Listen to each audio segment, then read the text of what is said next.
الحمدللہ رب العالمین والصلاة والسلام علی سید الانبیاء والمرسلین اما بعد اعوذ باللہ من الشیطان الرجیم بسم اللہ الرحمن الرحیم وما خلقت الجن والانس الا لیعبدون صدق اللہ العظیم اللہم صلی علی محمد وعلی آل محمد وبارک وسلم رب اشرح لی صدری ویسر لی امری واحلل عقدۃ من لسانی یفقہوا قولی واجعل لی وزیرا من اہلی آمین یا رب العالمین۔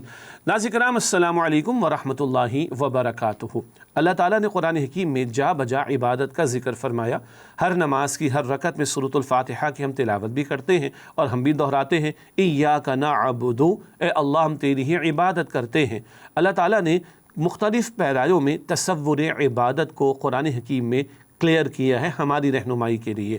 آج ہمارا تصور کیا ہے؟ بھائی جمعے کی 2 رکعت ادا کر لی، عبادت ہو گئی، انا للہ و انا الیہ راجعون، باقی پورا ہفتہ گول استغفر اللہ۔ بعض کہتے ہیں نہیں 5 وقت کی نماز ہم نے ادا کی، ہم نے عبادت پوری کر لی۔ بعض کہتے ہیں نہیں بھائی رمضان کے روزے بھی تو رکھنے، حج رمضان کے روزے رکھ لیے، زکوٰۃ کا وقت آیا دے دی ہم نے، قربانی بھی کر لی، حج بھی ہم نے کر لیا، عبادت پوری ہو گئی۔ ایک مسکنسیپشن ہے، یہ ہیں بڑی بڑی عبادات، موڈس آف ورشپ، انگلش میں مزید ہم کہتے ہیں پلرز آف اسلام۔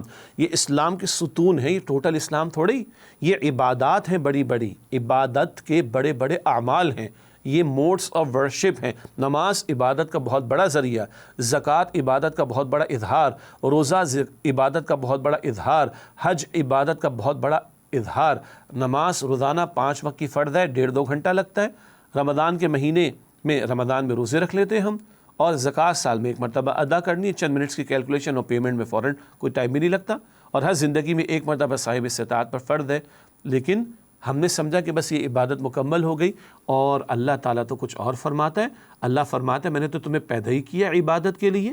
سورہ ذاریات کی آیت نمبر 56 ہے، اللہ تعالیٰ نے ارشاد فرمایا وما خلقت الجن والانس الا لیعبدون۔ اللہ فرماتے ہیں میں نے تمام جنات اور انسانوں کو صرف اپنی عبادت کے لیے پیدا کیا، صرف عبادت کے لیے پیدا کیا۔ سبحان اللہ۔ زندگی آمد برائے بندگی، زندگی بے بندگی شرمندگی، اور کچھ کرنے ہی نہیں سوائے عبادت کے۔ اب ایک اور بگڑا ہوا تصور ہے، ہاں جی مولوی صاحب ہم مصلی لے کے بیٹھ جائیں، بس تسبیح گھماتے رہیں، ہر وقت تسبیح پڑھتے رہیں۔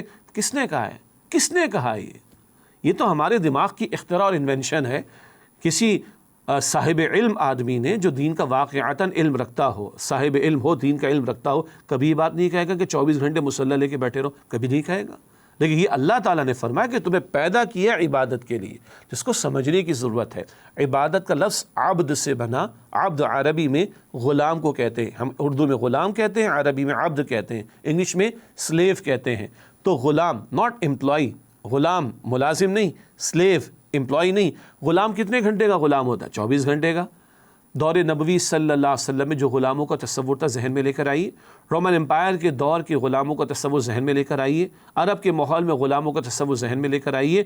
غلام کی اپنی کوئی مرضی نہیں ہوتی، مالک دن کو کہہ دے رات، غلام کہے گا ہاں یہ رات، مالک رات کو کہہ دے دن، غلام کہے گا ہاں یہ دن۔ اب اس کی اپنی کوئی چوائس ہی نہیں، اپنے مالک کی ماننی، ہر وقت ماننی، ہر آن ماننی، دن ہو رات ہو صبح ہو شام ہو، ہر وقت اپنے مالک کے حکم کو ماننا ہے۔ یہ ہے غلامی۔ اللہ کہتا ہے تمہیں عبد یعنی غلام بنایا ہے، تمہیں عبادت کے لیے پیدا کیا ہے۔ تو کتنے گھنٹے عبادت؟ 24 گھنٹے عبادت۔ بھائی سادہ سا سوال ہے، اللہ کتنے گھنٹے معبود ہے؟ 24 گھنٹے۔ تو اللہ کی عبادت کتنے گھنٹے؟ 24 گھنٹے۔ ایک فرق ہے، غلام مجبوراً غلام ہو، کوئی کبھی پیار سے محبت سے غلام نہیں بنتا، مجبوراً بنتا، بھاگنے کا موقع ملے گا بھاگ جائے گا۔ اللہ کی غلامی مجبوراً کرنی، قطعاً نہیں، محبت کے جذبے کے ساتھ۔ اسی لیے سورہ فاتحہ میں پہلے ہے الحمدللہ رب العالمین، اللہ کی حمد، اللہ کی ثنا، اللہ کی تعریف، اللہ کا شکر جو رب العالمین ہماری ساری حاجات کو پورا کرنے والا۔ پھر ہے ایاک نعبد، ربوبیت کے اقرار کے بعد عبادت کا تصور۔ ہاں تو اللہ کی جو عبادت ہے وہ مارے بندے کی نہیں ہے، مجبوری کی نہیں، کمپلجن کی نہیں ہے، بلکہ وہ پوری انکلینیشن کے ساتھ ہے، اور دل کی پوری آمادگی کے ساتھ ہے، محبت کے پورے جذبے کے ساتھ ہے۔ یہ محبت اور اطاعت کو جمع کرے تو عبادت بنتی ہے۔ اطاعت اوبیڈینس 24 گھنٹے محبت کے ساتھ۔ اب اگلا سوال، پھر یہ نماز زکوٰۃ، بھئی یہ موڈس آف ورشپ ہیں، یہ عبادات ہیں، اللہ تعالیٰ نے اس کو بھی واضح کیا۔ سورہ بینہ ہے آخری پارے میں، اس کی آیت نمبر 5 ہے وَمَا أُمِرُوا إِلَّا لِيَعْبُدُوا اللَّهَ مُخْلِصِينَ لَهُ الدِّينَ حُنَفَاءَ وَيُقِيمُوا الصَّلَاةَ وَيُؤْتُوا الزَّكَاةَ وَذَلِكَ دِينُ الْقَيِّمَةِ۔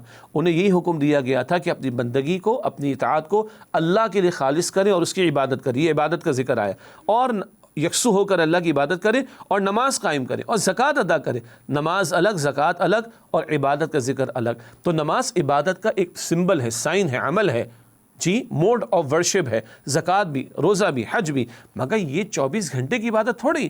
اب 24 گھنٹے میں گھر بھی آئے گا، خوشی غمی بھی آئے گی، نوکری بھی آئے گی، کاروبار بھی آئے گا، 24 گھنٹے میں عدالت بھی آئے گی، پارلیمنٹ بھی آئے گی، حکمراں بھی آئیں گے، کاروباری طبقات بھی آئیں گے، پروفیشنلز بھی آئیں گے، میڈیا بھی آئے گا، میں بھی آؤں گا، آپ بھی آئیں گے۔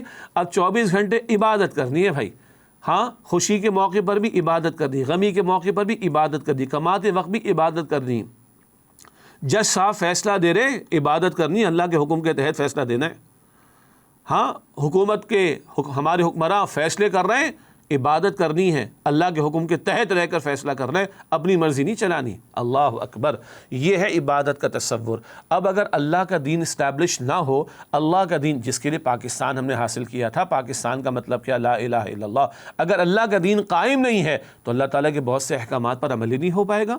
نہ چور کو سزا ملے گی، نہ ڈاکو کو سزا ملے گی، نہ قاتل کو سزا ملے گی، نہ زانی کو سزا ملے گی، نہ زکوٰۃ کی وصولی صحیح معنی میں ہوگی، نہ عشر کی وصولی صحیح معنی میں ہوگی، نہ سود کا دھندا ختم ہوگا، نہ جوئے سٹے کا دھندا ختم ہوگا۔